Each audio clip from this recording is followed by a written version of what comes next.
दिल्ली चुनाव की तारीखों का ऐलान हो चुका है। 5 फरवरी को वोट डाले जाएंगे और इसी के साथ यहां आचार संहिता भी लागू हो गई। चुनाव जीतने के लिए पिछले 1 दशक से सत्ता में काबिज आम आदमी पार्टी ने एक बार फिर कमर कस ली है। ऐसे में इस बार भाजपा भी अपना 27 सालों का सूखा खत्म करना चाहती है। आम आदमी पार्टी को चुनौती देने के लिए प्रधानमंत्री नरेंद्र मोदी भी लगातार पब्लिक मीटिंग कर रहे हैं। दिल्ली की जनता का भरोसा जीतने की जुगत में आम आदमी पार्टी को आपदा भी बता रहे हैं। आपदा वालों ने दिल्ली के 10 साल बर्बाद कर दिए। आपदा वालों को कोई भी दायित्व मिलने का मतलब दिल्ली के लोगों को दंड मिलना। लेकिन राजनीतिक विश्लेषकों का मानना है कि ऐसा लग रहा है भाजपा दिल्ली चुनाव में जीतना ही नहीं चाहती। दरअसल बीजेपी दिल्ली जीतने का बस दिखावा कर रही है। कई जानकार तो यहाँ तक कह रहे हैं कि अगर भाजपा चाहे तो चुटकी बजाते ही दिल्ली विधानसभा चुनाव में कमल खिला सकती है, लेकिन वो ऐसा नहीं करेगी। हर स्टेट पर एड़ी चोटी का जोर लगाने वाली बीजेपी आखिर दिल्ली चुनाव में इतनी सुस्त क्यों चल रही है? यानी बीजेपी दिल्ली जीतना ही नहीं चाहती। अब आपके मन में भी सवाल आ रहा होगा कि भला भाजपा जिसकी सरकार केंद्र में है, देश के कई राज्यों में है, वो दिल्ली से दूरी क्यों बनाना चाहेगी? तो इसके भी कई बड़े कारण हैं। पहला सबसे बड़ा कारण है दिल्ली में जितनी भी सुरक्षा एजेंसियां हैं, चाहे वो दिल्ली पुलिस हो, सीबीआई हो, ईडी हो, ये सभी एजेंसी केंद्र सरकार के अधीन है, जिसे लेकर कार्रवाई को लेकर अक्सर विवाद उठते हैं। अरविंद केजरीवाल जब जेल गए तब उन्होंने अपने काले कारनामों का पूरा ठीकरा इन्हीं एजेंसियों के सर फोड़ा था। ईडी का ये नोटिस आ गया केजरीवाल पे, सीबीआई का ये नोटिस आ गया केजरीवाल पे, फलाना दिल्ली पुलिस फलाना। मेरे को तो समझ ही नहीं आता, जैसे पूरे देश का सबसे बड़ा आतंकवादी मैं ही हूँ। हमारे सारे काम रोकने की कोशिश करते हैं, सारे काम रोकने की।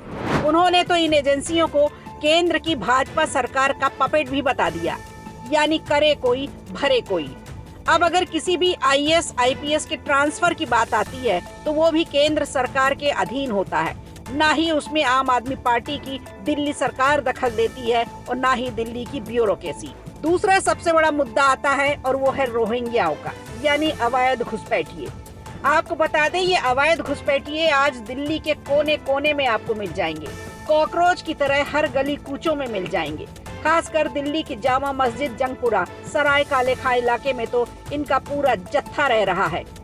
डाटा देखें तो दिल्ली में कम से कम 20 से 30 हजार तक रोहिंग्या भरे पड़े हैं। ये डाटा की बात है। ऐसे में इन लोगों को दिल्ली से बाहर करना बेहद मुश्किल काम है। अगर इन्हें दिल्ली से भगाया भी गया तो ये किसी और राज्य में जाकर अपना डेरा जमा लेंगे। तो कहीं ना कहीं भाजपा सरकार भी इस बात को समझ रही है और इसके लिए क्रिटिसिज्म लेना नहीं चाहती। अब अगर अगली समस्या की तरफ देखें तो पता चलता है कि दिल्ली में पूरे देश की जनता अगर बसती है, यानी दिल्ली में मिक्स पॉपुलेशन है, चाहे वो पूर्वांचली हो, पहाड़ी हो या किसी भी राज्य से हो। इन सब लोगों की समस्याएं सुलझाना भी फिलहाल टेढ़ी खीर है, क्योंकि सबकी अलग अलग डिमांड है, अलग अलग समस्याएं हैं। समस्या यहीं खत्म नहीं होती, बल्कि कुछ समस्याएं तो ऐसी हैं जिन्हें सुलझाना ही नामुमकिन सा जान पड़ता है, जैसे पराली और प्रदूषण।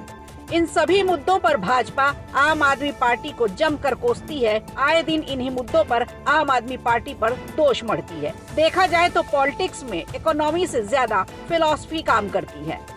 अरविंद केजरीवाल ने पिछले 1 दशक में ये बात अच्छी तरह से समझ ली है कि दिल्ली की जनता का दिल कैसे जीतना है और उन्हें कैसे मूलभूत समस्याओं से भटकाकर रेवड़ियों तक ही सीमित रखना है। इसीलिए दिल्ली में बीजेपी की चुनावी तैयारियों में वो आक्रामकता और सक्रियता दिखाई नहीं दे रही जो बाकी राज्यों में दिखाई पड़ती है।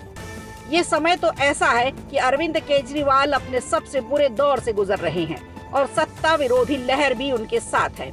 बीजेपी अभी तैयारियां ही कर रही है, जबकि अरविंद केजरीवाल ने तमाम योजनाओं का ऐलान कर दिया। महिला सम्मान योजना, बुजुर्गों के लिए योजना और यहाँ तक कि पुजारियों के लिए भी योजना लॉन्च कर दी। और बीजेपी है कि बस योजनाओं पर सवाल उठा रही है।